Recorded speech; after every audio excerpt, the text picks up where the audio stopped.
হাত ফসকে মন্দিরের দানবাক্সে পড়ে গিয়েছিল আইফোন।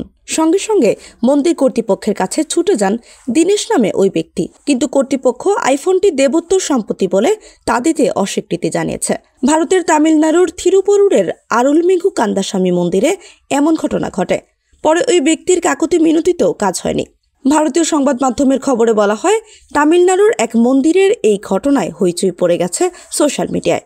এতে বলা হয়, মন্দিরে ভগবানের দর্শনে গিয়েছিলেন এক ব্যক্তি, দিতে গিয়েছিলেন প্রণামী। সে সময় অসাবধানতায় ওই ব্যক্তির আইফোন পড়ে যায় দানবাক্সে।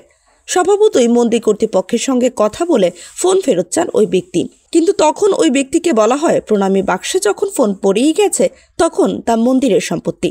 জানা গেছে, গত মাসে দীনেশ তার পরিবার নিয়ে ওই মন্দিরে যান, কিন্তু প্রণামী দিতে গিয়েই ঘটে এই বিপত্তি। তখন তাকে জানানো হয় এই বাক্স 2 মাসে একবার খোলা হয়, এখন আর কোনোভাবেই এটা খোলা যাবে না।